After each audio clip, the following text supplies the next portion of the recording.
anyone you'd like to share this with afterwards, it generally gets posted on our website in about 10 days or so. So you can look for that. I'm always happy to forward it to you. You can email me. So again, I'm Debbie Elder from Aurora Behavioral Hospitals. Those of you here in Arizona or who have family in Arizona, we treat adolescents and adults having mental health crisis, substance use issues on an inpatient and outpatient basis. We also have a special needs unit at our Tempe Hospital for kids 8 to 17. I'm going to introduce Rachel. Rachel Rubenstein is our, oh, sorry, there we go. Awesome. Okay. Shrinking that. Sorry, I have many things open here right now. There we go. Okay. Sorry about the timing there. Too many windows. Okay. Rachel Rubenstein is a therapist and founder / owner of the Counseling Consultants, an Arizona-based private practice dedicated to serving the mental health wellness needs of children and adults. Rachel believes therapy can be empowering and often assists clients in finding solutions to life's most common challenges. In addition to her private practice, she is the board chair of the Scottsdale Youth and Community Coalition, assisting with community engagement and education. Our presentation today is brought to you co-hosts from Aurora and the Scottsdale Youth and Community Coalition. So I'm going to turn it over to Rachel now. Thank you, Debbie. And my role today is moderator. And if you haven't heard Stephanie before, you're in for a treat. So as Debbie was saying, I'm co-hosting this as part of the Scottsdale Youth and Community Coalition. If anybody is interested in joining our monthly meetings and you work here in the Valley with youth and families dealing with mental health, substance use, and eating disorders, give me a shout out, give me a call, and we'll put you on our list. And we have a website and a really positive group of people. So I am extremely lucky that I get to introduce Stephanie Siete. She is very well known in the Valley, and I think throughout the United States, and it sounds like in Italy now too. Stephanie is a leading expert on drug trends, prevention, signs and symptoms, as well as the resources available to combat this ever-growing issue. She has worked tirelessly for more than a decade to educate businesses, crisis volunteers, emergency personnel, law enforcement, parents, school administrators, students, and teachers on drug dangers, the reality of drug abuse, and the options available to overcome them. Stephanie began her career with Community Bridges, Inc. in 2002 as a drug prevention specialist. She also served as public relations director and community education director before becoming the public information officer in 2017. Ms. Siete, who we love, frequently participates in media, interviews, and educates the public, first responders, and corporations about synthetic drugs, including risks and exposure, and provides resources for addiction and care. Stephanie holds a bachelor's degree in health education and mass communication from Illinois State University. So before I turn it over to you, Stephanie, we're going to collect questions. I'm going to collect questions, and we're going to stop Stephanie throughout her presentation to address those. You can ideally put them in the question and answer location down at the bottom of the screen. And get ready, everybody. Here comes Stephanie. I don't know if that's good or bad. I love the introduction. Thank you for the support. While I'm pulling up screens and things like that, welcome. Thank you everyone for joining us today. There's plenty of things you could be doing with your time. And also most of the ladies know I'll say something now that is like literally my closer is you got to spend your time wisely in life. So yes, I promise you, I believe you will be spending your time wisely with me. A little more elaboration on that bio. Yes, I've been teaching since, early 2000s. I've worked for a drug behavioral health system here in Arizona for over 20 years. I've started doing a lot of local and national work. Started a long time ago, I guess. I'm so trying to catch up where I'm even at. Am I back in Arizona? I was in Arkansas last night. And I spoke to 2,000 kids, parents, police officers, administrators, and a couple of us joined this conversation early. And I was just explaining it's no different. You know, here I am in a small town in Arkansas with 6,000 people, and they're telling me about a 17-year-old kid that died of a fentanyl overdose, you know, and another kid that took their lives. And I said, it's just universal concerns and problems. And I was there really just trying to be a positive adult role model to other people's kids. So I say that because, you know, here it is, the weekend's about to start, and this is some heavy information. We will give you the PowerPoint if you'd like it. We will give you the resources. You will not be left with nothing. I might give you a lot of scary info, but we will try to arm you with information to save lives. That said, you know, you look at the title of this class, The Poisoning of America, that's really what it is. We're poisoning ourselves. It's very rare that I even say like drug nowadays, because here, let me just put it out there. I get questions all the time. How early should I start talking to my kids about some of these substances that are out there? And I say, it's never too early, right? I mean, we've seen 19-month-old babies poisoned and die from this. And I'll give you the case in this class, the New York one, where the toddler was poisoned and died, and they were trafficking through a daycare center, made probably international news. It's happening a lot. Now, when you look at what I kind of consider some of the big three, vapes, fentanyl, and BHO, let's be real clear about this. Vaping is not a drug. Vaping is a behavior. You could vape fentanyl. Now, I know everyone's hearing about fentanyl as the deadliest drug in the world. It is, but don't get caught up on it just being a pill. A lot of the times we say, oh, a pill for, you know, this one pill can kill. One pill can kill. Well, one use can kill. We'll get into that. And I'll talk very in depth about what fentanyl is in the opioid class of drugs. And if you guys were in front of me, I'd be like, hey, asking you, what's BHO? And even yesterday or whenever it was 2 days ago with the officers, they kind of sat there and looked at me and no one answered. And I said, it's really another way for me to say the high potency cannabis. You know, again, I know we say marijuana, but let's break that down into chemicals. The high potency cannabis, BHO, butane honey oil, is the one that you vape. And in one slide, you can already see how all of these connect. You could vape anything. Fentanyl's deadly, and the marijuana of today is cooked like an oil that goes in our vaping. So in terms of an agenda, I'll watch the clock and I'll be respectful of time.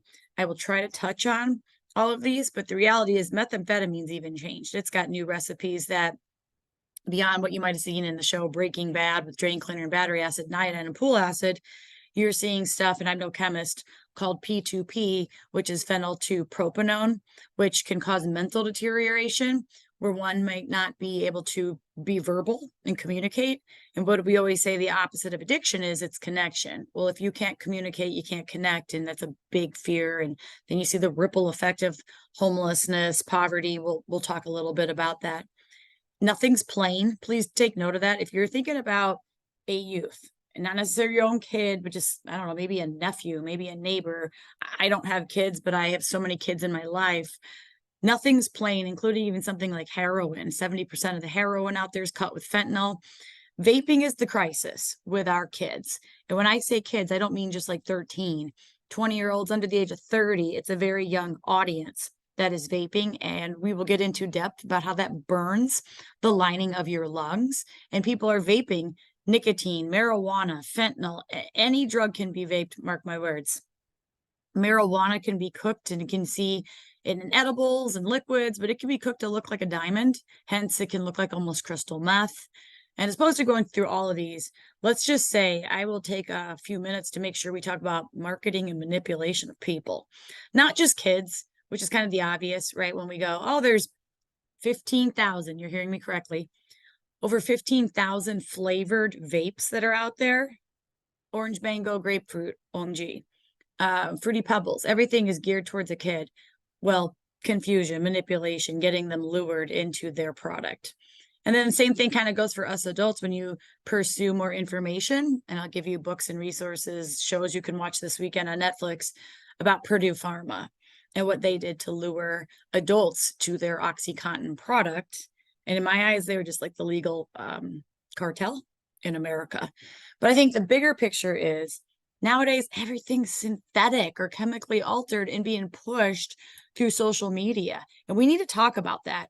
We really need to talk about how our kids are getting information. We need to talk about what's happening with drug use. Now I realize I'm so excited that we have international audience, but here in America, we're seeing about 110,000 people dying every year from drug overdoses. Okay, so if you want to, take out your phone and divide this all out, I'll do it for you. That is someone dying every 5 minutes in this country. Every 5 minutes. That's awful. I'm sure I've been talking at least 5 minutes. What's not happening? 1 in 10 Americans experiencing addiction seek treatment.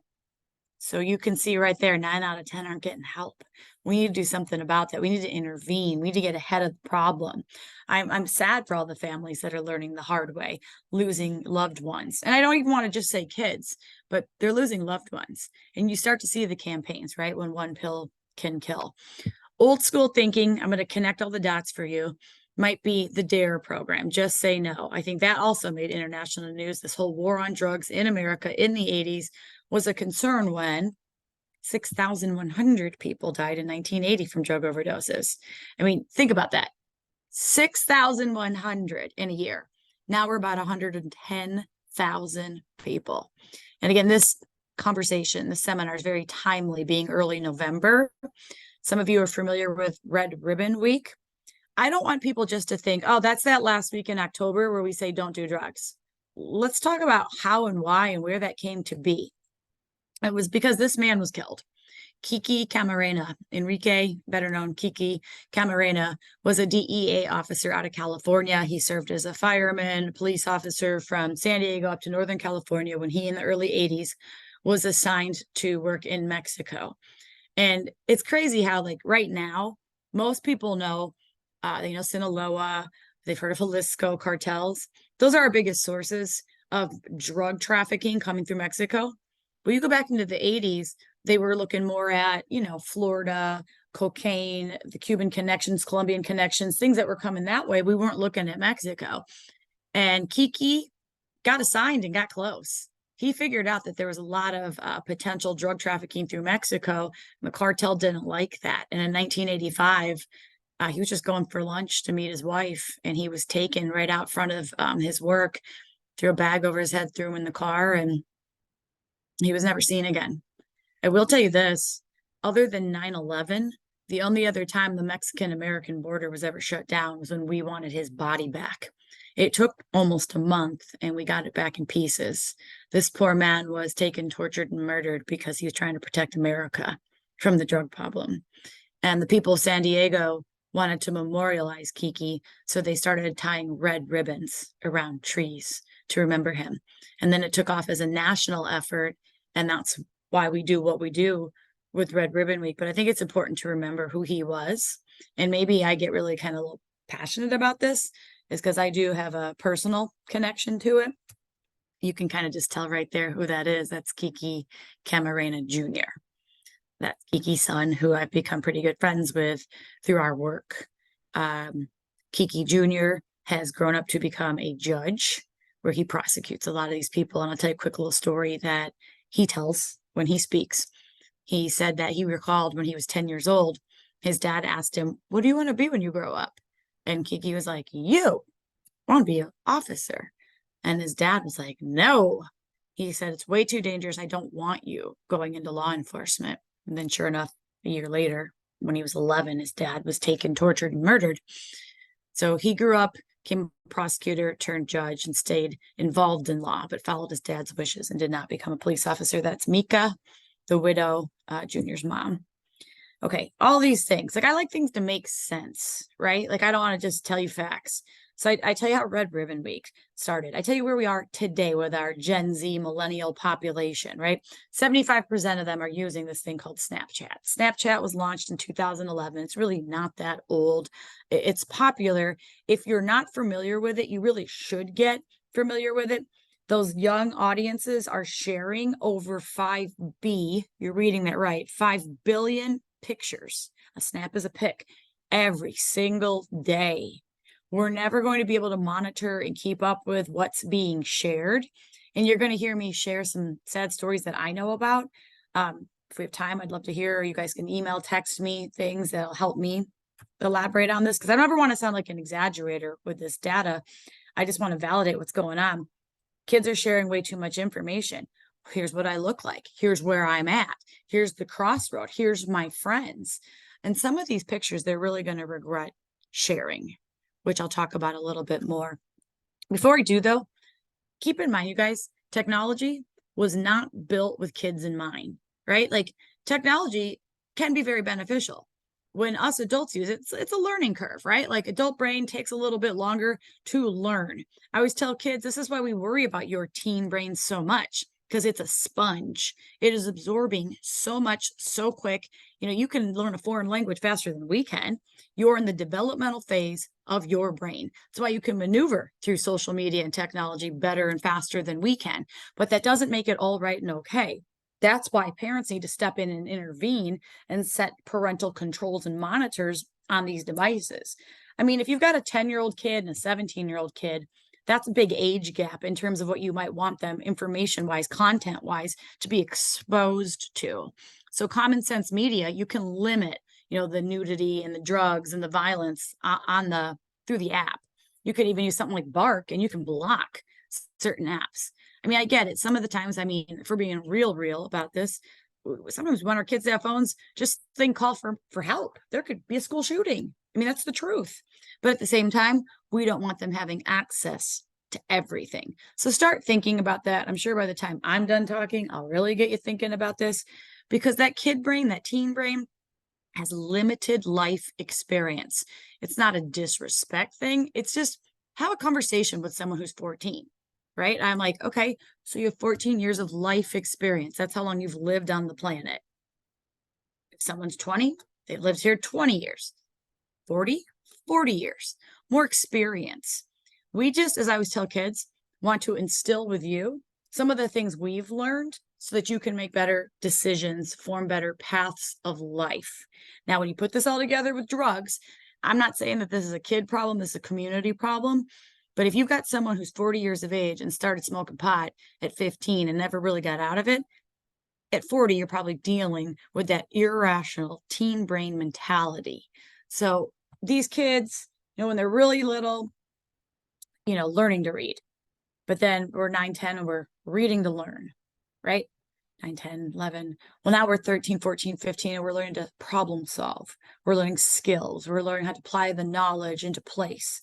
And I always tell people, I really want people to think about a 15, a 16-year-old kid who is learning this really important skill of operating a piece of machinery that could potentially kill them. Now, could I say drive a car? Sure. But I don't want anyone to think it's just like a rite of passage. Hey, you're 16. Here's that little piece of paper that says you're legal to drive. It takes a lot of practice. It takes a lot of skill. And a lot of us adults need to invest into these kids and practice the time with them. Because if you mix alcohol into the developing brain of a teenager, impairing their judgment, delaying their reaction times, loss of coordination, and you put them behind the wheel of a vehicle, you can see why traffic deaths are the #1 cause of death with underage drinking. Again, we do all these campaigns of just say no and don't do it. The reality is, let's talk this through. They're learning skills. They're 16. They're 17. They've been driving a year. They're not experts. The brain on average takes almost 25 years to get exposed to outside, to real world stuff, to life, to trauma, to, in a lot of cases, substances. It takes a lot of exposure to be a developed brain. So even just pausing on one slide about alcohol, I don't want to overlook it. I don't want to get into talking about all these big scary drugs when the reality is a lot of them start here. And if you, I speak from my heart a lot, not just the PowerPoint. Here in the Valley in Arizona, and I know there's a lot of people signed in from AZ today, you've seen on the news that we just lost a little boy. And I say little, he was 16 years old. His pictures look like he's 13. He was a volunteer kid. I was watching his vigil last night. He was so involved in like national charities. He was a leadership kid. He was a golfer. He was everyone's best friend. He went to his first, like, he's 16, young adult, Halloween party. Next thing you know, kids just starting fights, drinking, impaired decision-making. They were asking him questions and he's like, I don't know who that is. And they just assumed he was lying and they beat him to death. They stomped this kid in the street in tiny little Queen Creek, Arizona to death. And alcohol, mark my words, played a huge role in the behaviors of those kids that night. There's been a lot of social media posts since then, and no one's been arrested yet. But this poor little family, I don't want to just do these seminars and tell people, oh, you're risking your life if you drive a car drinking. You're risking a lot when you impair your judgment and you're a teenager. You put alcohol into the system. I'll come back to Preston. His name is Preston Lord, and I don't want to forget Preston Lord. You can look up his story. I think it made it all the way to the People magazine. They're lighting candles in his memory right now every single day of Thanksgiving. It's heartbreaking. These drugs are more mind-altering than we've ever seen in history. I've been speaking about this stuff for over 20 years. Rachel read my bio, but if you really want me to elaborate, I am the daughter of law enforcement from outside the city of Chicago. I am a trainer with police, fire, DEA, FBI. I was in New York in August, and I did a 6-hour class, 6 hours with law enforcement. So yes, a lot of my intel also comes from them, hence my directness. And I will not apologize for that. I tell people I don't have the ability to sugarcoat. You will get a direct conversation from me. So working with all these kids all around the country, I was like, you guys, we're not trying to treat you like babies. We're just trying to save your lives. I mean, even growing up as the daughter of an officer, I heard this, stranger danger was probably more emphasized if you came from a cop family. You don't talk to strangers. You don't take anything from someone you don't know what that is. You don't put that in your mouth. Well, nowadays, you don't even take something from your best friend, even if you think you know the person. I gave these kids examples in Arkansas. I said, I don't really know any of you. I could be standing up here after doing 4 seminars with thousands of kids holding my head, which I might have, and say, my head hurts. Oh my gosh, my head is throbbing. And I said, there might be a nice teacher or counselor that goes, here, take this. And I said, I will politely decline it. I can't take something that someone just pulls out of their purse or out of their pocket if I don't know what it is. You got to see it store-bought. You've got to get it from the doctor. You've got to know that it's legit candy that was wrapped up. Nowadays, you just never know. And we're going to talk a lot about that because it's not just the fentanyl, it's just the poisoning. There's a big poisoning that's going on. And for the awesome 225 people that are on this call right now, I mean, that's a lot, but we're going to do better. You're going to do a little homework. You're going to tell your little circle. You're going to tell your spouses and your siblings and your neighbors and your coworkers and people you work out with and, your kids and your nephew. You're going to tell people what you learned today. I keep saying this is not a kid problem, and it's not for parents to fix and correct, right? We wear different caps. We all matter. We all mold the minds of these youth who we want to become adults and continue the circle, continue the information. We have a lot of opportunity to help guide people down better paths of life. So if you guys want to take notes today, do it. You want to take pictures of certain slides and have them on your phone? Please do. You get a PowerPoint from me with like 160 slides. You might not recall everything I covered, but I will even give you my cell phone. You can text me. I'm pretty good at texting. I'm awful at answering the phone, not gonna lie, but I want to help people. I say that, and then I'm like, oh my gosh, look at my phone. So here, if you do need to take photos, let me show you in about 2 slides. This one's a little, I'll give you one that's closer up in a second. You should know some of the emoji conversation. It might not be just somebody writing down the name of a drug or what they're going to do in a text. So DEA.gov, check out that website, has a lot of resources. But you might see like a little bar, oh, candy bar, Xanax, Xan bar, a leaf, pot, nope. Universal sign for any kind of drug. Dollar sign, maybe you can figure that one out, exchange of money. I think a really common one is plug. So like connection, dealer. And you hear people say this, they might not always use it, like especially if they think a parent is watching them. But I do still know that younger minded kids use this. So let me give you an example. I can't really ask everybody. Now we're up to 229, yay. But I can't ask everyone to chime in, but think about it. And maybe at the end we can discuss this. These were emoji little pics under a 16-year-old girl's IG, her Instagram account here in Phoenix. Had her name with these images. And I usually ask when I'm teaching, so what was she or what is she saying on her Instagram? Well, she's actually marketing and advertising the fact that, hey, are you shopping? Hit me up in a text. I sell M30s, meth, and wax. Now, a lot of times, even with the law enforcement, I'm like, what's the blue M? They're like, meth. And I'm like, nope. People guessed Molly. And even now, some of you are going, I don't know what an M30 is. That is fentanyl. Okay, let's say it multiple times in this class. Blue, M30, Fenty, Blue Death, the blues. Fentanyl is an M30, 30 milligrams, mimicking the look of an oxycodone, which I'll show you. But that little blue M is on your phone. It is a universal emoji known as. I give the example of when I was in California doing seminars, and my Uber driver was, talking to him about what I was doing. And I said where I was going to speak. And he goes, hey, what's the blues? And I knew he wasn't asking about music, but I was like, fentanyl. He goes, yeah, that's what people talk about here, the blues. They're always talking about popping the blues. Fentanyl pills. They do come in other colors. I'll show you that. The diamonds, that can be crystal meth. And like I said, BHO, butane honey oil or wax. That's exactly what gets vaped. Smart Social, another good website you guys could check out for free and get information, hashtag slang emoji about different teen culture. And again, I'm not doing my job if I don't take a second to really just talk about why. What are we missing? Why am I telling you about this poor kid, Preston, who was stomped to death? And, 2 months before that, there was another incident that barely made the news. The kid lived, he was beaten, stomped, and he didn't report it because he was scared of retaliation. But when it got out through the phones and this and that, and it got reported. What's going on with our kid culture?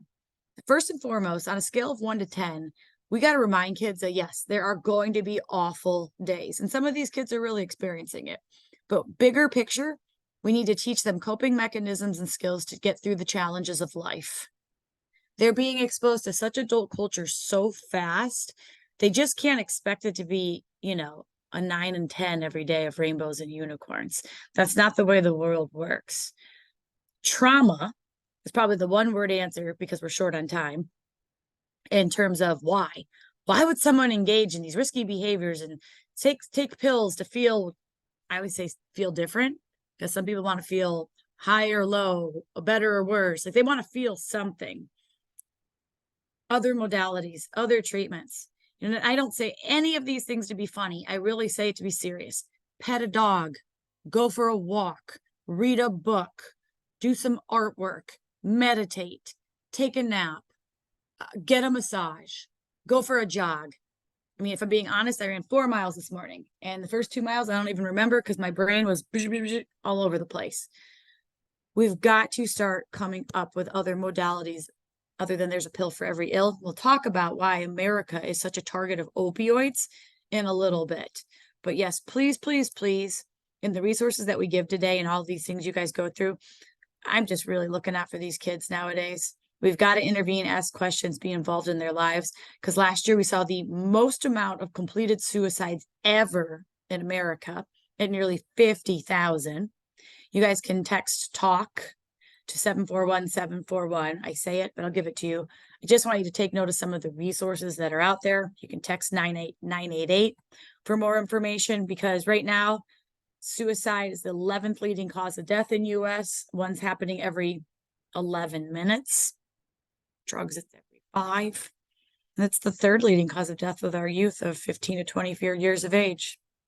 But you know what? I'm talking to these kids last couple of days, and I'm like, it's not you that's just stressed. Us adults, again, lived on Earth a little longer. We have more experience. Might, not all, but might have better strategies for dealing with it. I'm like, look at COVID. It impacted all of us. I'm like, it wasn't just you guys not going to school. Some of us were worried about our jobs and our sources of income and our health and other people's lives. So as a result, a lot of people went down the path of abusing substances. And we saw an increase in use. We saw an increase in death. We saw a 30% increase in America with drug overdose deaths. We were hovering around 70,000 deaths a year.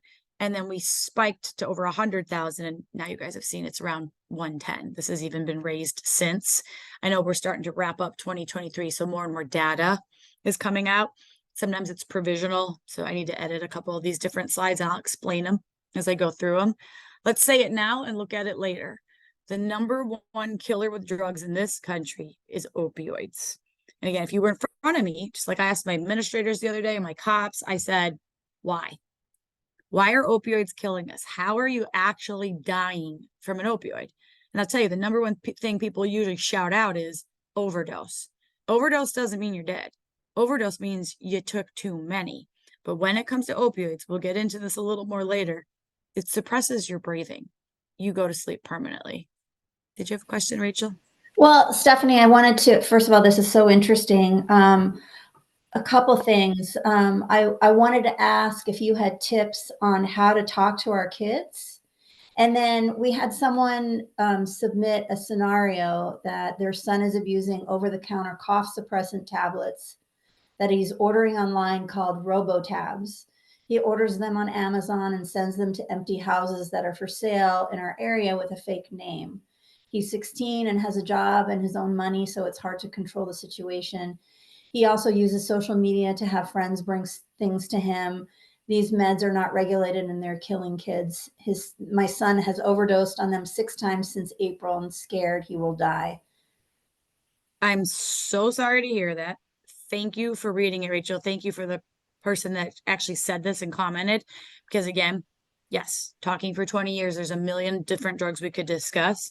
But if those that do not know about the whole Robitussin thing, get out some of your over-the-counter cough and cold meds and look up like dextromethorphan. You'll see that these are some of the active ingredients that are in these drugs, and the higher dosing of them, you can hallucinate from them.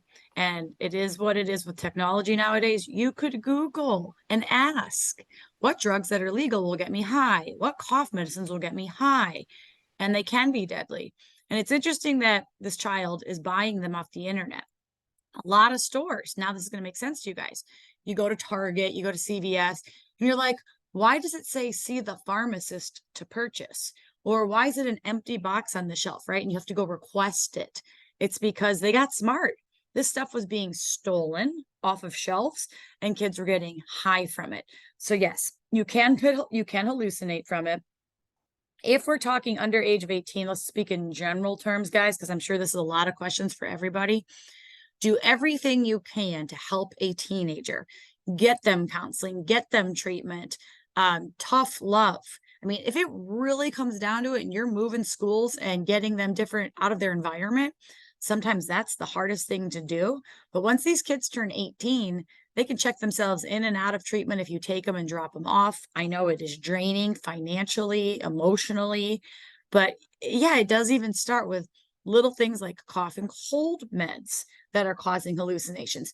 There's all these TikTok challenges telling kids to take Benadryl, to take they call it robo-trippin and robo-flippin with the Robitussin. I mean, again, we're all adults, so I can talk about this. There's stuff called purple drank, Sizzurp. You can look that up and you're basically taking the, promethazines and your Sprite, mixing your cough meds and making it taste good. And like, they say Sizzipping like all your little drinks. There's songs about it. I know that's insane, but that's where a lot of this starts. The invincible brain of a kid thinking that's not going to happen to them. We got to lock things up. We got to take their phones away. We've got to limit their opportunities. I mean, this is so premature because it's actually one of my last slides. I talk to kids and adults, usually kids, I tell the story, but I'm like, I don't think phones belong in your rooms when you sleep. And I'm like, you can throw things and boo at me all you want, trying to save your life. So some of it's going to come down to tough love. And when I speak from generalities, not just answering that one question, the question was how, talking to our kids, it's never too early. If your kid is 8 years old, you're probably thinking, what am I going to say to an 8-year-old? What do +5? Any of your kids' ages, +5. What do you want them to know 5 years from now? Start talking. Get yourself educated. I think, that's why a class like this is so important, right? You're taking time during your day. I was going to say lunch, but we're all over the place. You're taking time in your day to prioritize. Again, I always talk about spending your time wisely. I think you are. You're getting information. You're taking notes. You're going to tell other people that you're thinking about right now. And we're going to start forming these protective layers and barriers and circles around our kids. if you're not doing that now and their information is from the internet, the TV, and their friends, that's not a protective layer or circle. Coach, grandpa, parents, neighbor, aunt, things like that matter. I mean, I'm so proud that one of my little cousins is in Illinois, and his biggest thing is he wants to see, other than Disney. I think I'm one or two. I can't remember if I'm who beat what with me or Disney, but he always wants to come to Arizona. I flew to the Bahamas to go meet him. I mean, I met my family, but spending a week with a 10-year-old child, creating memories and positive adult role model experiences, do what you can, guys. You're going to hear me say about how short lives are, and I'll keep answering questions, but let's move forward, because look at like this. These are teenagers. And, you know, oh, I get so passionate talking about vaping, because I go, no matter what age you are or what age I am, where we're from, when we were in high school, paper cigarettes, and you didn't bust out a cigarette in the middle of the class. It's too tangible. It smells, it's distinct. You get in trouble. There was a policy violation. And now we have 15,000 candy body mist perfume fragrances of vapes that are being used every single day on a school campus. You know, maybe they're just, wish I had my little USB in front of me, but just imagine, I would say you could fist it. You put that little thing in your hand, in your fist, you could be sitting in class like this going, taking hits and exhaling it into your shirt, into your sleeve. They go into the bathrooms. Some are in the bathrooms, some are in the stalls. They're everywhere. A teacher turns their back for a second and they exhale it, and if the teacher didn't see it, it smells like perfume. Big thing.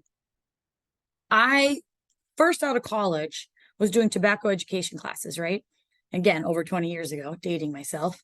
I would say things like, good thing there's no such thing as liquid nicotine, because one pure drop would be dangerous enough if it got on your tongue to cause an overdose and kill you. It's a powerful stimulant, and that amount would be deadly in a drop.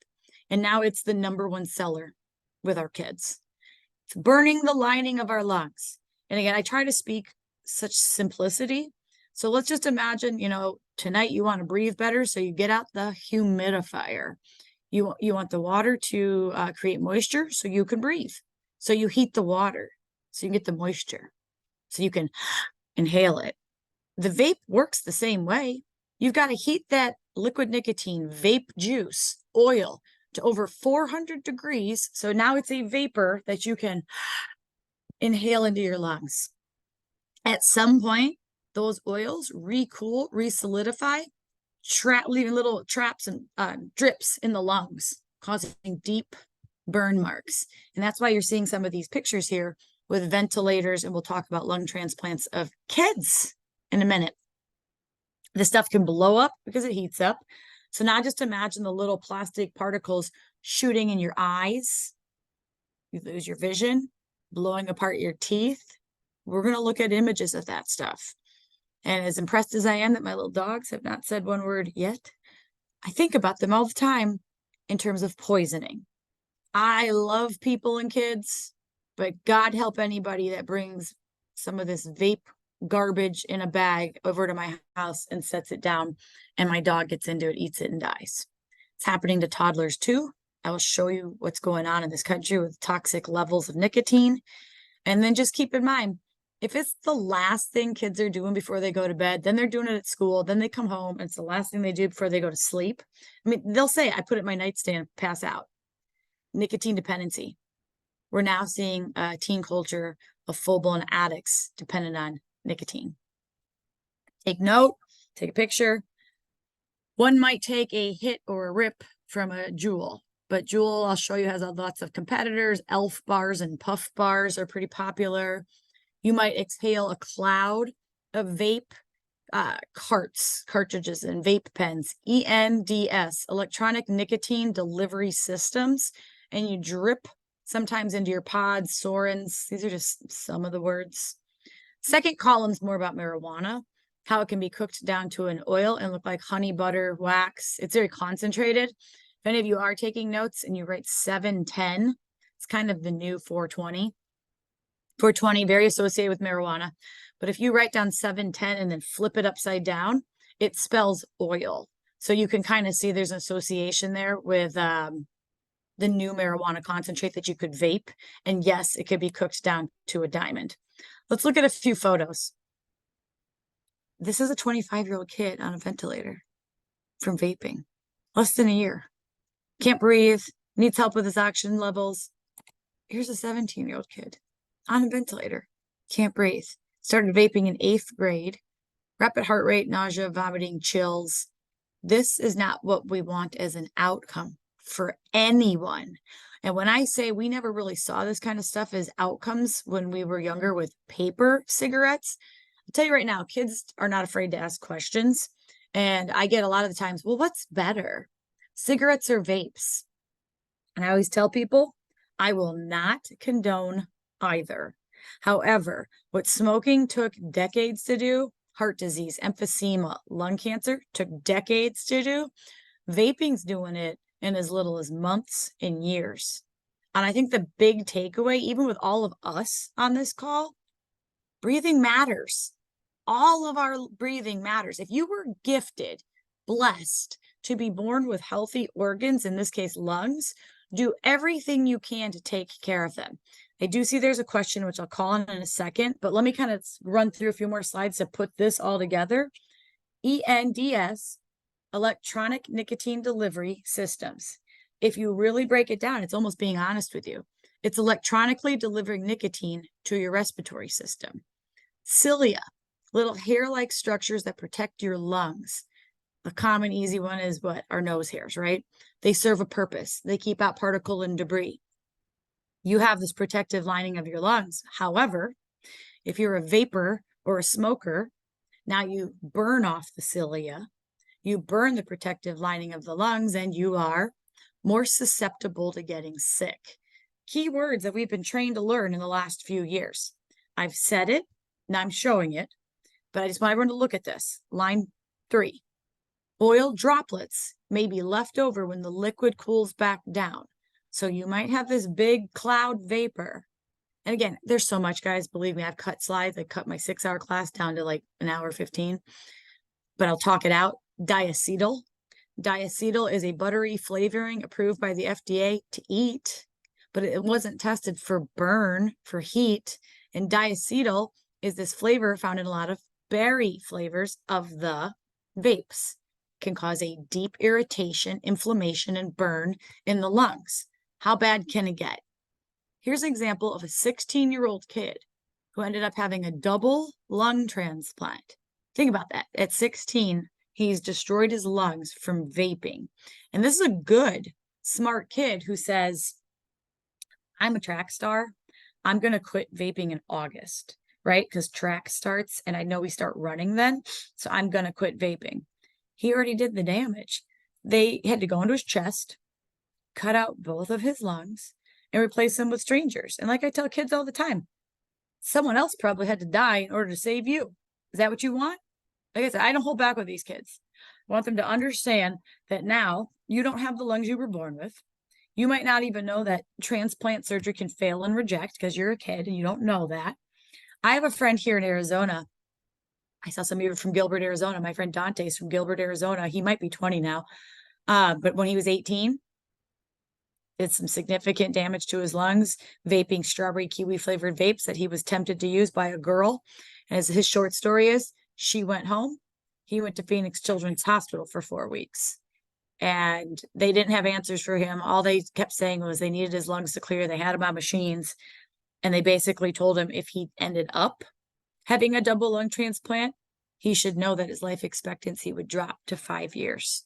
Can you imagine at 18 years of age being told you only have 5 years left? I can't now in my 40s imagine that. So I know we have some questions. So I think the overall question is, again, how to talk to our kids and how to educate our kids. There's a specific question with marijuana now being legal in multiple states. Do you have suggestions on how to explain to children on the appropriate use, similar to alcohol education? Yeah, I'll cover marijuana right after this. And I always tell people there's a method to my madness, like talking vaping, because guess what? Vaping has replaced smoking. Vaping has replaced smoking pot. Now we're vaping weed, and I'm going to talk about that right after. But this is a perfect slide to be on when you guys are asking how to talk to kids. I always explain to them advocate. Do you know what that means? Like, because I'm trying to be your advocate. I don't even have kids, but I'm trying to advocate for you and protect you because I know all this information and I want you to know it because I don't want you to be the kid that's sitting in the hospital with the sign that says, I want to start an anti-vaping campaign. I'm trying to get you to learn so that you don't learn the hard way. And then you drain your family financially, emotionally, and then you hurt yourself. You know, and you guys are all kind of asking, like, how do you say this? I've been doing this a long time. And when it comes to vapes, I promise you, when you explain to them the humidifier, the burning, the heating, the oil kind of thing, it does grab attention. I've had multiple just adult friends even tell me, oh, I've quit vaping because of you, right? And I had to teach a class that was like training, first responder class that they were helping other people on their calls. And some of my first responders are like, yeah, I'm quitting. And I help everything from hypnosis to patches, nicotine stuff, you can do whatever. But a lot of people I know, once they just didn't know. They just didn't know. And let me keep going. And then if I don't answer the question in about 10 slides, I think I will with marijuana. But piece it all together, how prevalent the problem is, why we need to intervene, why we need to start early. I'm going to give you guys these anti-vaping booklet and campaign links at the end of this class. We need to do something because it's a crisis for the youth. Over 2.5 million kids are vaping.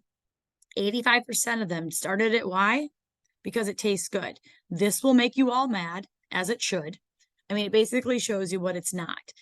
Oh, it looks exactly like cookies, ice cream, and hot sauce, but it's not. That is a way to lure and manipulate kids. Now, I'll give you the best example. I should have had her mom log on today, but my girlfriend, Ivy, her little one is like my little best friend, little Max. Her birthday's coming up. She's about to be 10. But anyway, she was staying at my house, and I made her watch Big Vape. Shocker. But we were talking about manipulation. She didn't really understand it. And we're watching the show, and she's like, if I were going to do one, it'd be cotton candy. And I go, what?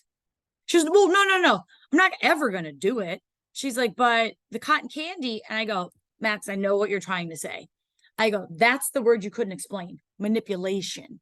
That is, these companies know little kids like you love things like cotton candy. So they make a cotton candy flavor one, and that your mind, your little kid brain, that appeals to you. So you're curious about it. But you need to know the facts so that you don't try something that would taste good. Now, mind you, I'm completely, maybe she's unique, right? Because I'm her friend and she gets this information and now she knows.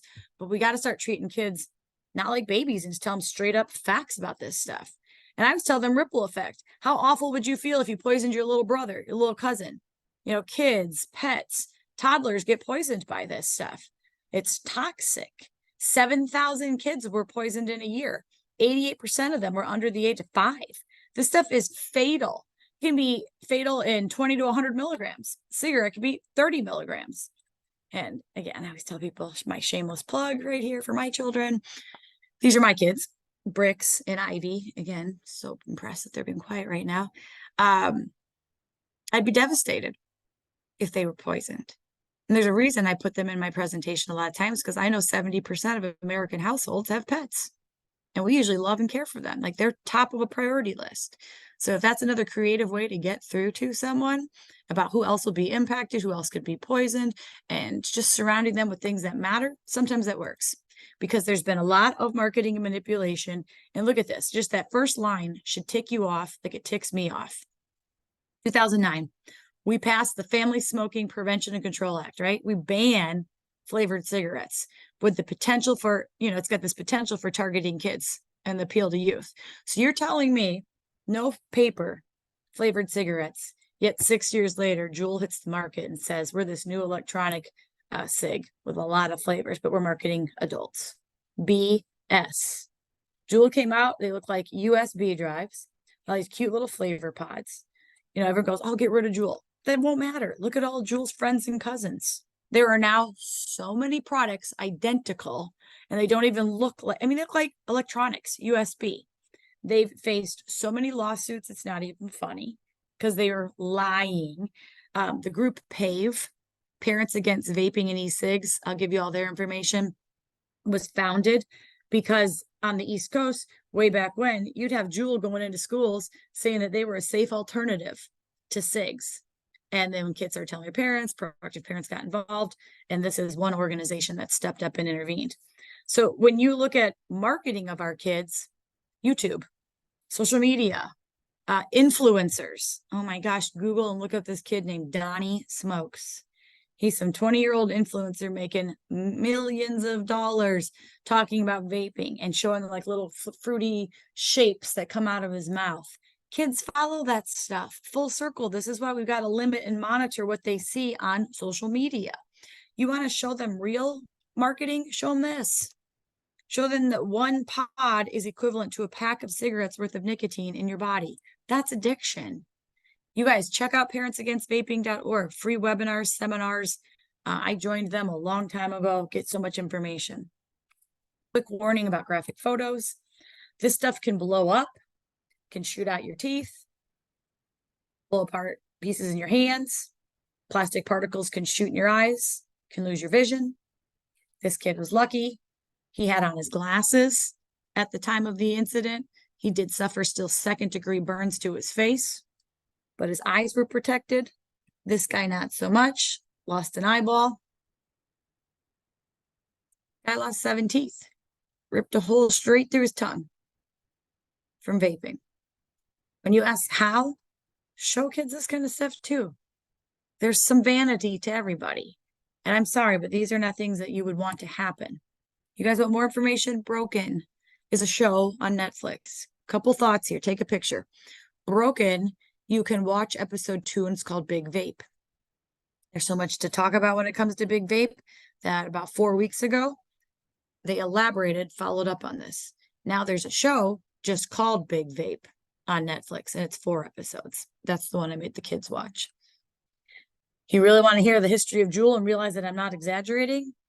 Watch American Greed, season 15, episode 19, came out last year, and it's Follow the Juul Money. It's how these young guys knew that they could sell a product that was 3 times more potent, 3 times the amount of nicotine of a cigarette, and they lured, no one likes that word in front of kids, but they lured kids. That's why I do initiatives, and that's why I'm going to say this, because I know we got people on here from everywhere. Flavors Hook Kids AZ is an initiative, just like Flavors Hook NYC, Flavors Hook Kids NYC, is another initiative that was successful. There are 5 states in this country that have successfully removed flavored vapes from store shelves. There are 300 cities that have done it. It is possible. Take action, get involved, talk to city council. I drive all over and speak at city councils trying to make a difference and remove this stuff from store shelves to protect our children. There's the 5 states that have done it. You can take a picture, ditch vape. You can text that to 88709 for messages on quitting. So somebody were asking how, and you can get some support here. You get your kids to get daily messages. They're always on their phone. This might be helpful. Become an EX, stages of change. You know, are you deciding to quit? Are you preparing? Or did you recently? And how can you stay quit? There's a lot of support that's out there, as well as smokefree.gov, English, Spanish, veterans, pregnant women, teenagers. There's just different populations of information. And again, I'll give you my PowerPoint.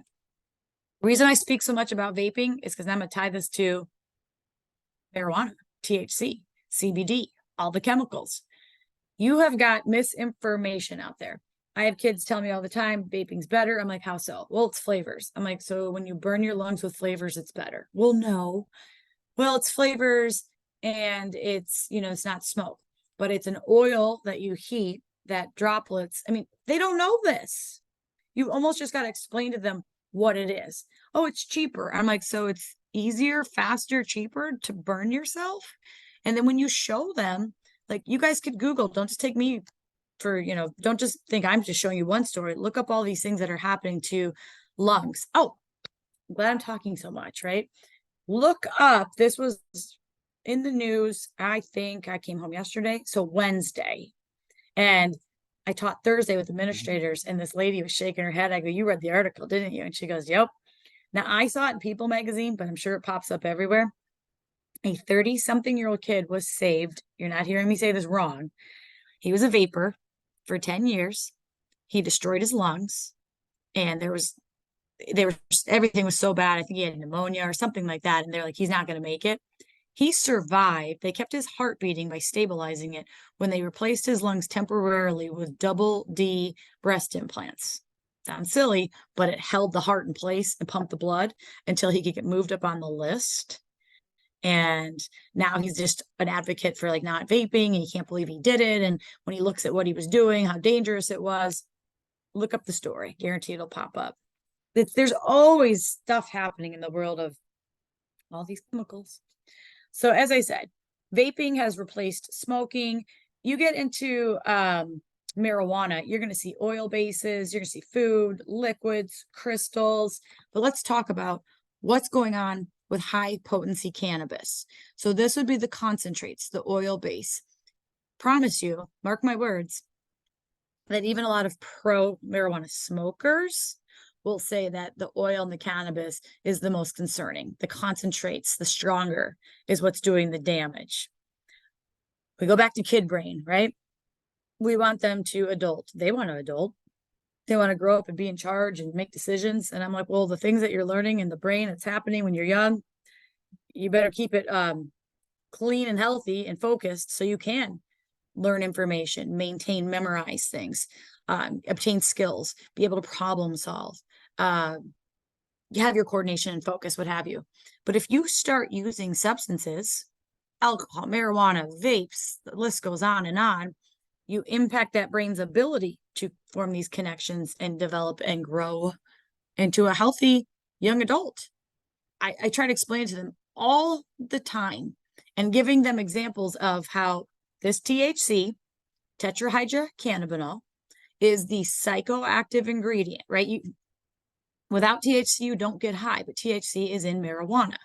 But now when you burn and cook this stuff, which I'll show you, you're burning it to make it 90% in strength. Now, I'm not skipping slides for a reason. I'm just trying to make sense of this. I'm sitting. If I were standing in front of you, like I usually am at a platform or on stage, I squat to the ground and I smack my hand on the floor and I go 0. The floor is 0. Back in the day, the potency of marijuana, I always say, was my fingers up there, a smidge more than 0. It was like 2%.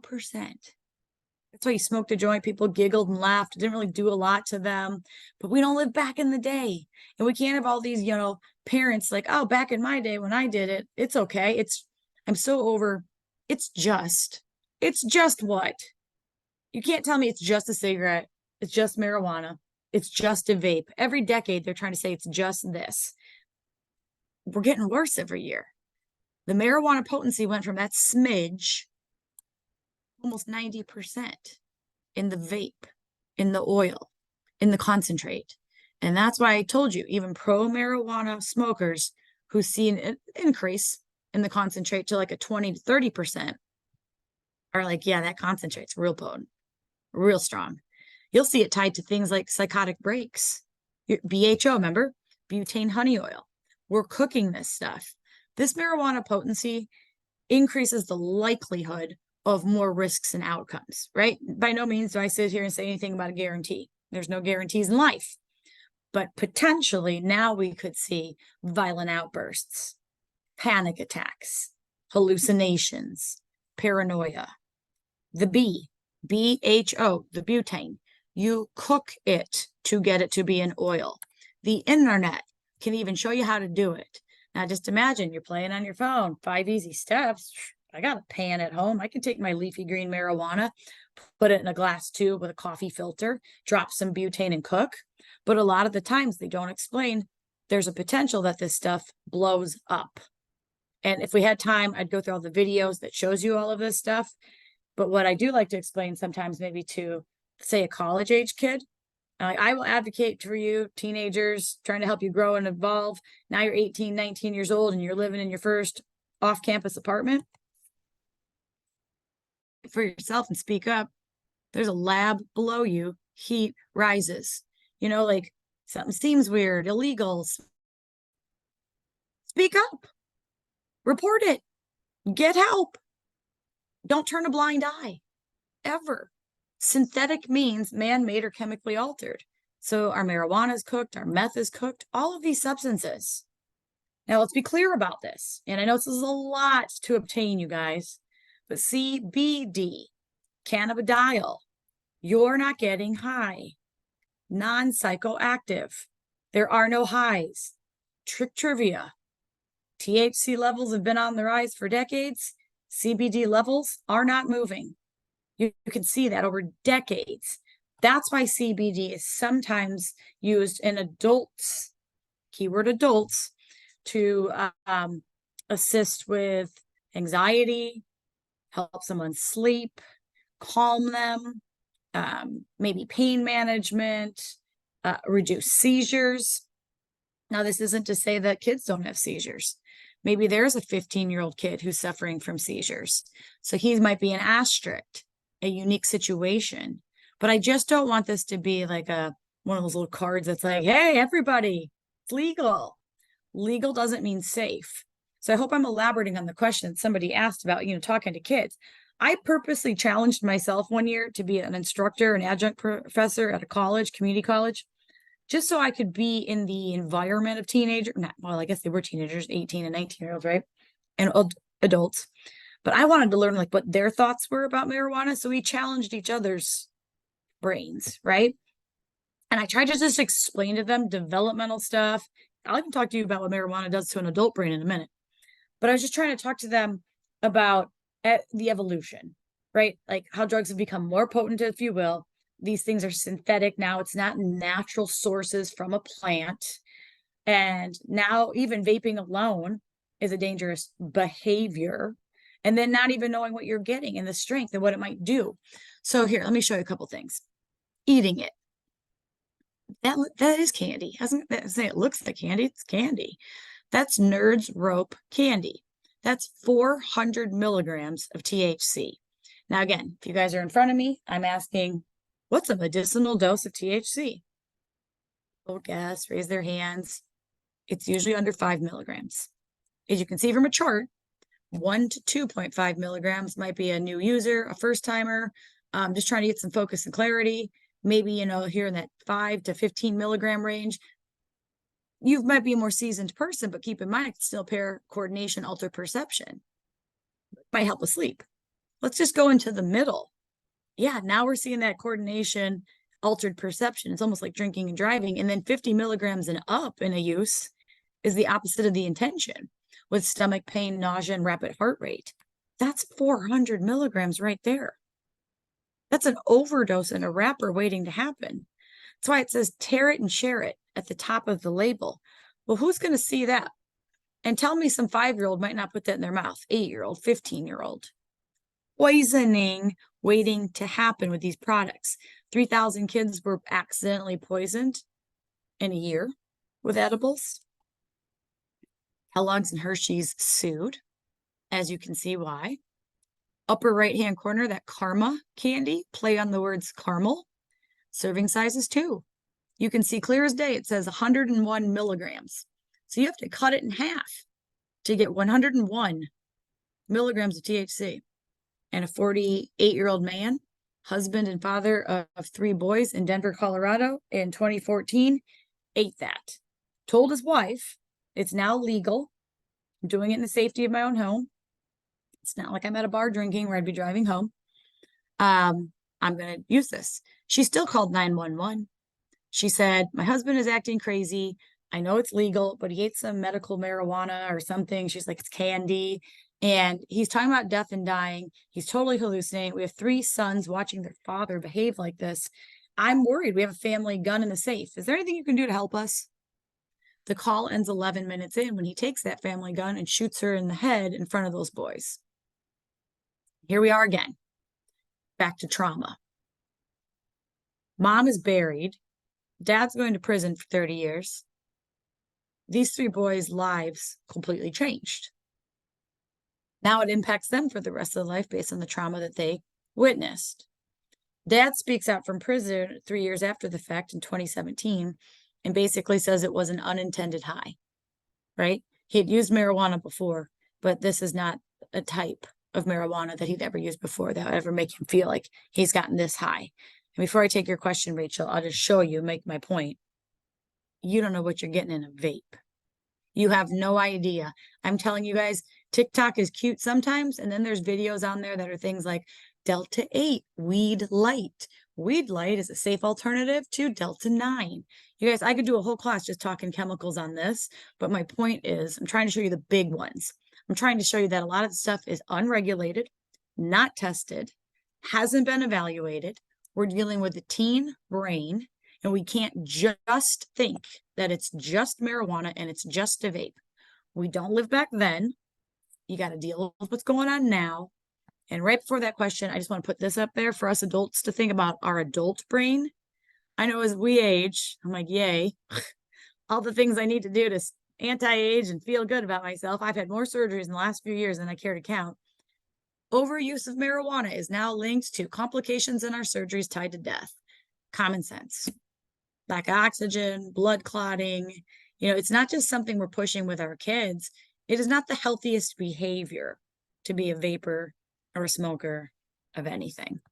Questions?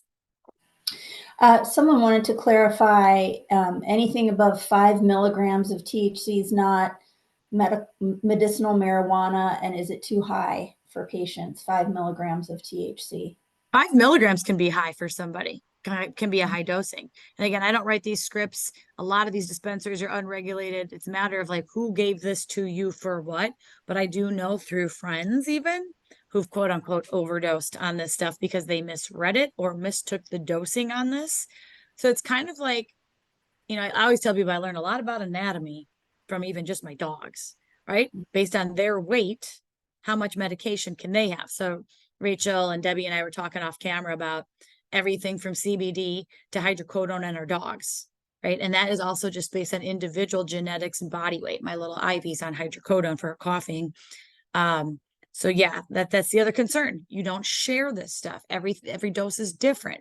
But mark my words, it's a small milligram dosing, which would be considered medicinal. Yeah. I guess the bigger picture is this slide, right? There's a lot more we need to be discussing when it comes to marijuana. 50 states, and from the outside, we have a federal law that says this stuff's illegal. But then we have 38 states that go, well, we have a law for medicinal, and 20 are like, well, we have recreational. So many loopholes in the law that need to be identified. So let's wrap up talking about opioids. But where am I going with this? You see the progression. There have been so many dang reports, and mind you, I just got home last night, so I didn't add other cities in here. But even being in Arkansas, they're talking about Heber Springs, right down the road. There are some kids vaping fentanyl. Some of these kids don't even know it. That's why we talk about accidental overdoses. And they might think they're vaping, but then it tests positive for residue of heroin or fentanyl. And like I told you, 70% of the heroin today is fentanyl. So you've got superintendents, administrators sending home warnings and notes that this was on our campus. You might have a 13-year-old kid experiencing or experimenting, and little do you know, let's get into talking about opioids. We know it can be deadly. If you don't really get it, I feel like as adults, you might already know this, but refresher. Painkillers. This is not a class to say that we don't experience pain. We all do. Opioids are prescribed often. But if you got a good doctor, they tell you you don't take an opioid more than 5 days. All these fives. So it's easy to memorize this. Because you can get addicted. And if you like set off your body's chemistry naturally with new chemicals like opioids, and your body keeps expecting it, and then you stop cold turkey, that's when you go through withdrawal, right? The nausea, diarrhea, vomiting, muscle pain, what have you. So we start out with opioids of painkillers, hydrocodone, oxycodone. We progress to the bigger one, which would be heroin, which was a big problem in the mid-2000s here, and fentanyl, we'll talk a lot about right now. But here's one slide I need everyone just to kind of digest, right? US, us Americans, we're not a big population. We're only 5% of the world's entire population, yet we consume over 80% of the world's supply of opioids. So this is where we come up with that, all these slogans, right? There's a pill for every ill. You know, that's also what we have. One pill can kill. But everyone goes, well, I can't sleep. I need a pill. Oh, I need to be awake. I need a pill. I want to lose weight. I need a pill. I'm sad. I need a pill. I'm stressed. I need a pill.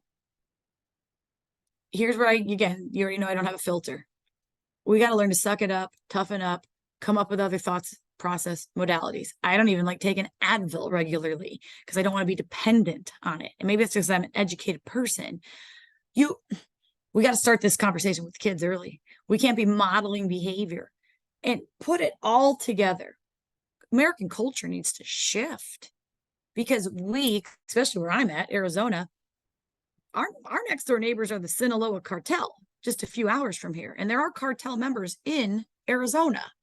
They see data like this and they go, well, supply and demand. We will supply what America is demanding. I will give you links of some of our investigative reporters going south of the border and doing undercover buys.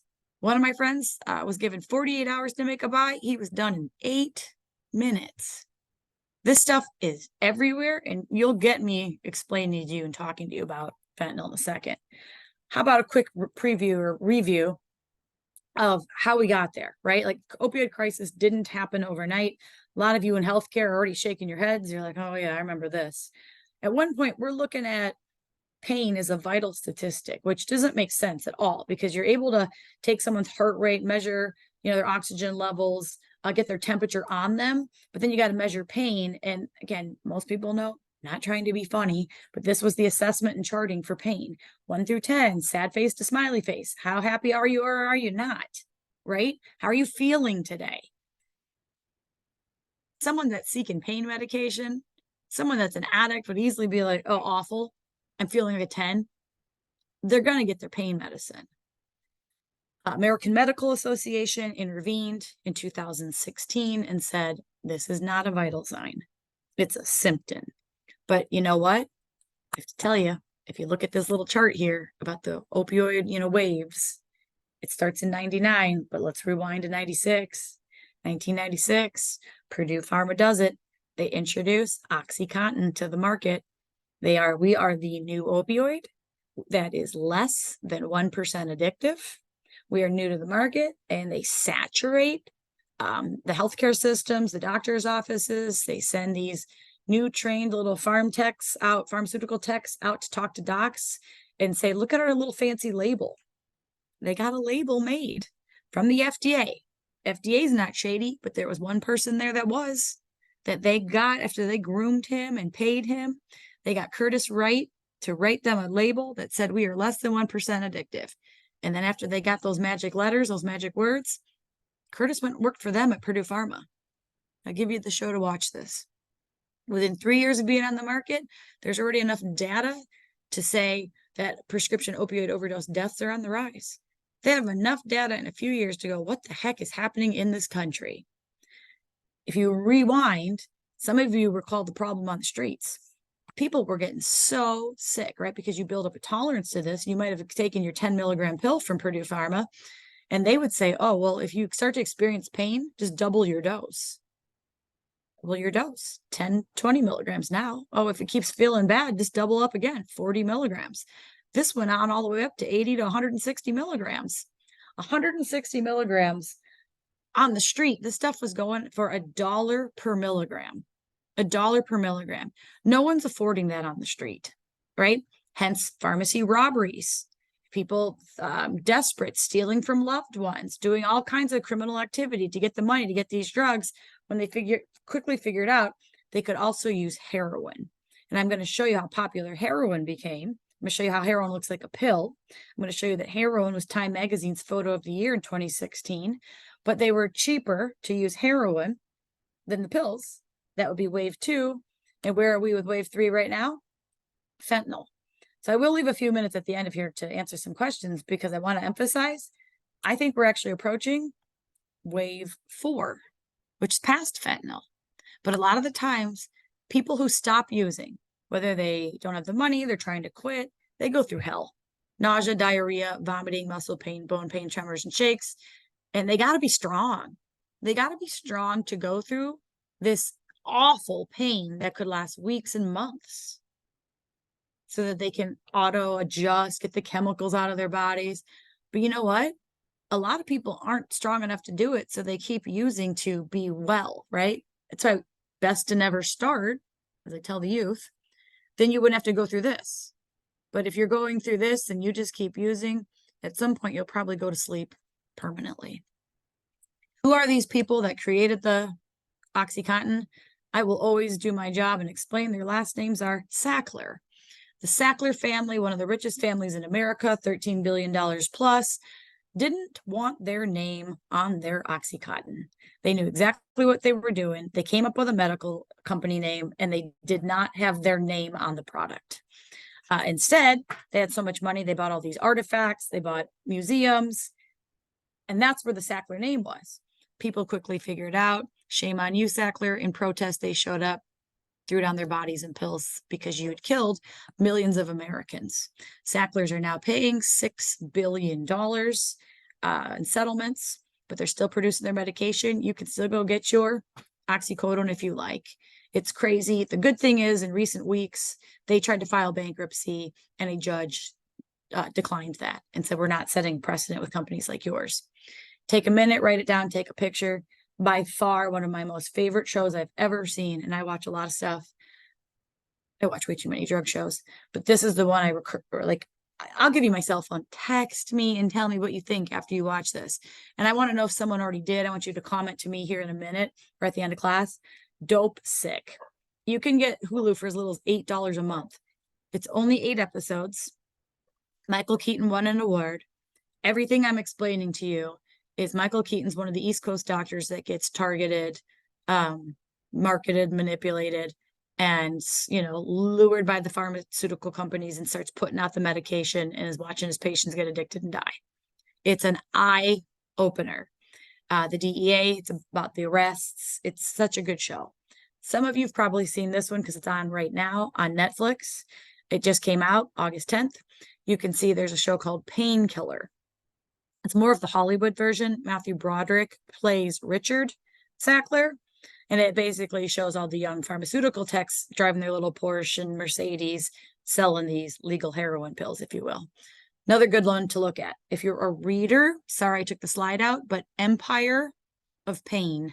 Empire of Pain is another really good book, which tracks back to the 50s when the older Sacklers, Arthur and Mortimer, were selling Valium and saying that was not addictive.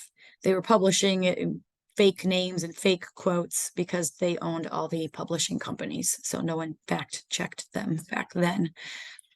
Crazy. I'm just giving you current history, guys. Heroin purity has been on the rise. You've seen it gone from single-digit purity to 100% pure. It can look like pills. And let me just show you this photo, how this became 2016 Time Magazine's photo of the year. You can have the story and you can look into how it was a police officer taking this photo at 3 o'clock in the afternoon. When you got 2 slumped over, dope sick individuals, 4-year-old kid in the back seat, kids getting off school buses. He was really frustrated. He did not want this to be normal in the community.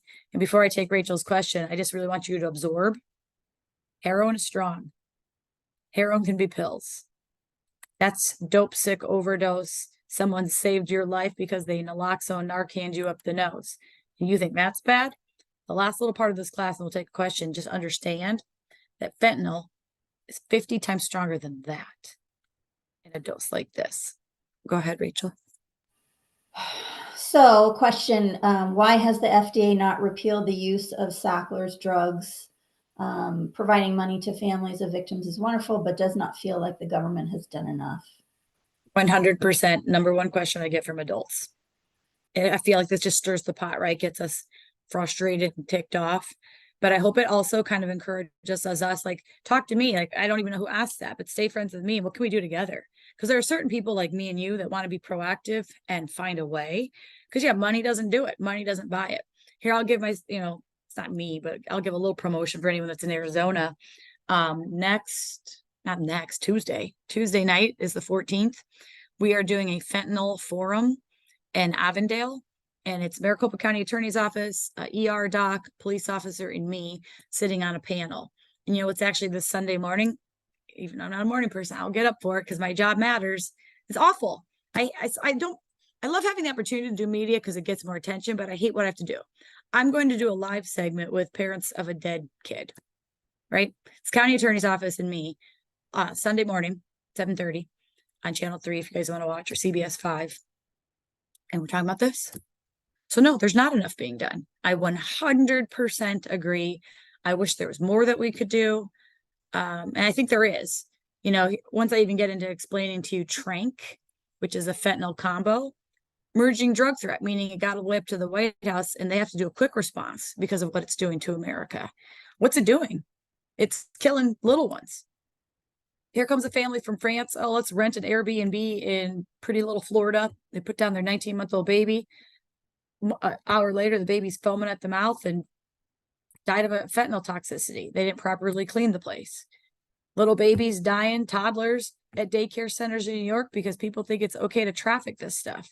You wouldn't die from just touching this and drop dead. But if you touch this, if you're that toddler that sniffed it, that got exposed to it, you just saw what I did. I should go wash my hands. I'm almost done.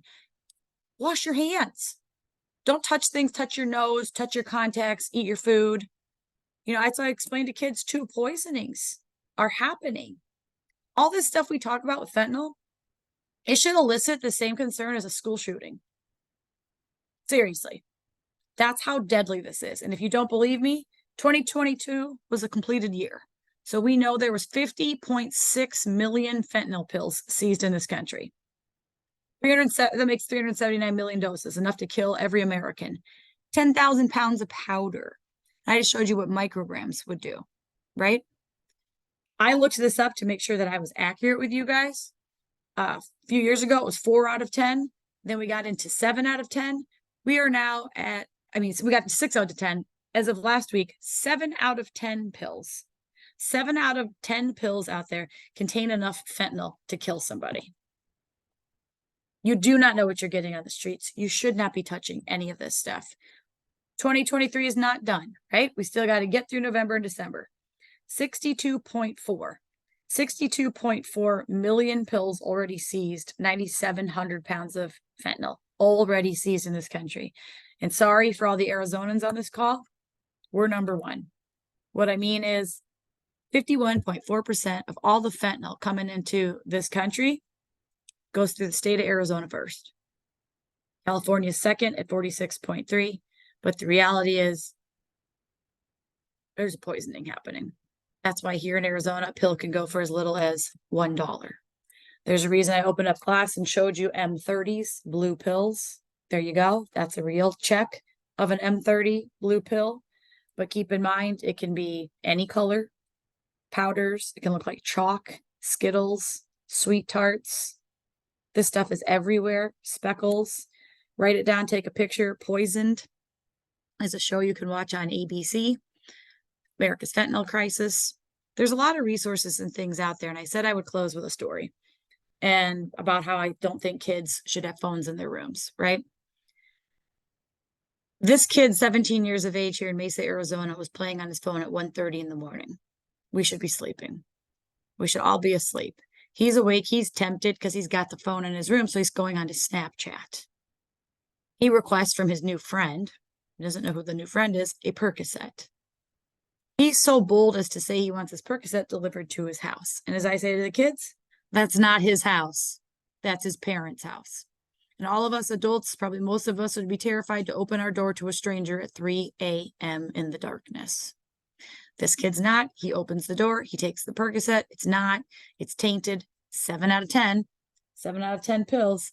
He takes that pill. He overdoses and dies. And now his family members get to watch it on the Ring surveillance camera because it was caught and recorded. I do not think phones belong in the rooms of kids overnight. I think social media plays a huge role in this. I think it's sad that kids are dying. I know that drug overdose death rates tripled between 10 to 14-year-old kids in a year. It's over 200,000 years of lost lives for these kids. I know fentanyl's getting a lot of attention, as it should, because it's cheap to manufacture and it's flooding America, as you just saw. It does have medicinal background.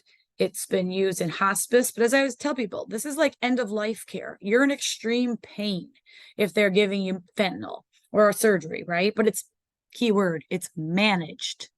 It's monitored in a hospital, not on the streets where you don't know what you're getting, unregulation, cut with anything, but it does have a medicinal background.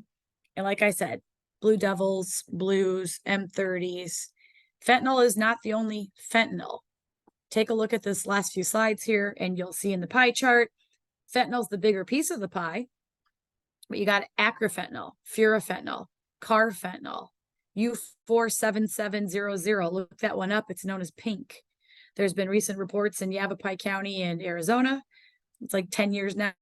Two 13-year-old boys ordered it off the internet in Salt Lake City and died. They were 13.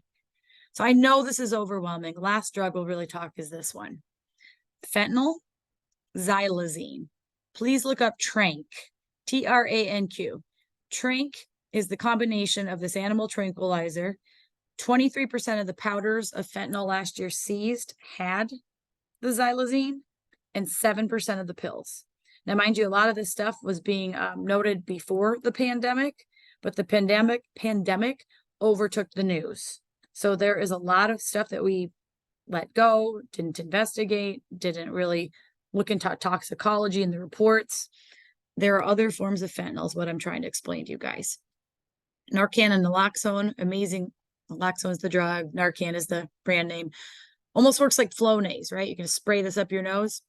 Opioid reversal medication, that if someone is not breathing, unconscious, even if you think they used other drugs, it doesn't matter.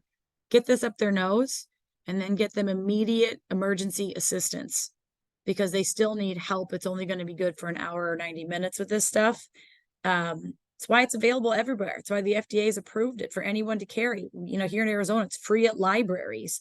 The prices are going to start dropping big time, but you can just go get it at a pharmacy. If you lived by me, I'd give you some. I have plenty. And we're giving it out at the Fentanyl Forum on Tuesday if you want to come. So last few things, and let's just shut it down and do Q&A. We need to turn things around. Because if we don't, we're seeing another 1.2 million people lost from the opioid crisis. You get why y'all matter. Refusal skills matter. I'm just because of time, I'm going to tell you that. I emphasized it multiple times. Breathe, exercise, meditate, color, pet a dog. I mentioned all the things about 70% of the households, but guess what? You calm down by petting animals. You're 65 years of age and up, you visit your doctor 30% less. You're less likely to be a depressed person. Pets matter. And that's why, like, I always close with this slide and show my happy. I even did a social media post about this on my own personal page this morning on Facebook. And I wrote how, like, this is my happy, Bricks and Ivy.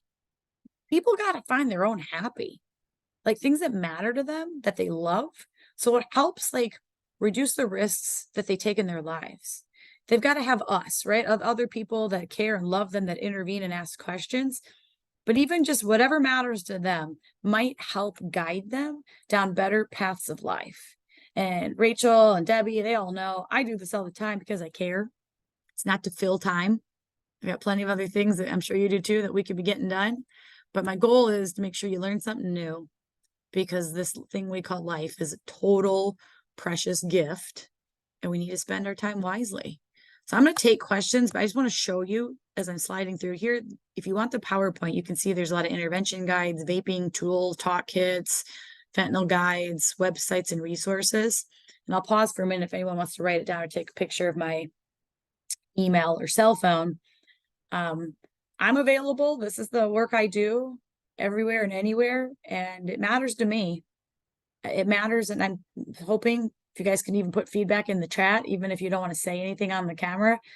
I would love any kind of input. I'm happy to answer more questions. I know we're right at 1:30, but if you guys want to stick around for a few, we're happy to answer those questions because all of our lives matter, and I appreciate you making this a priority on a Friday.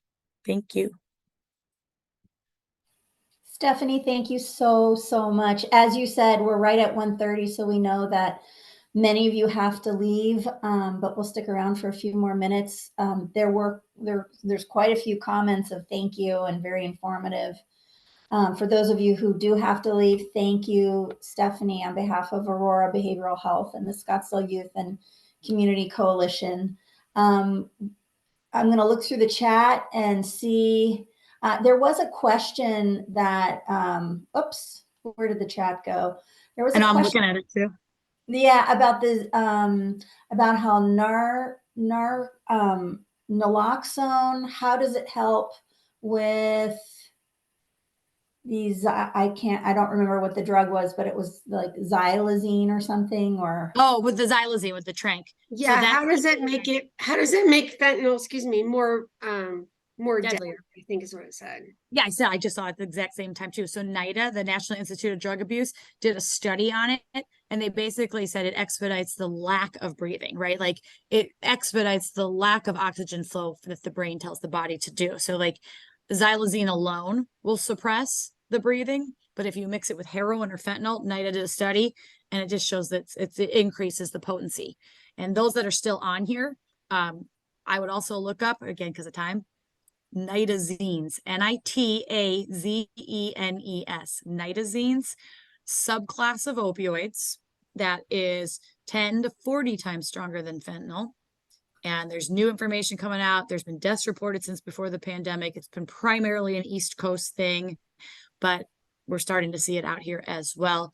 It was a potential drug used to be a replacement for morphine, but had high potential of addiction and withdrawal and overdose. So it was never FDA approved, but doesn't mean that it's not being abused. Nitazines, xylazine, and I see more than enough people. I can give Debbie, Rachel my PowerPoint, but some of you took my cell phone and email. If you guys got questions, if you send it to me, I'll send it to everybody with their CEU certificates. okay. And then people are asking about the recording too. Can they get that as well? Yeah, that will actually, it'll go on our Aurora website, usually in about 10 days, because I had so many people ask about it, and I think this is just critical information. I'm gonna send the recording out, the link to everybody once I have it. So I'll send the CEUs and the slides this afternoon, but once I have the recording, I'm gonna just send that out to everybody that was registered for this. Yeah. I have two questions here. What time is the fentanyl forum this coming Tuesday on the 14th? Please come, 6 p.m. 6 And p.m. where is it? Avondale. I'll look it up. I'm looking it up now. I think it's the Civic Center, but I will triple check while we're talking. And while you're looking for that, there was another very interesting question.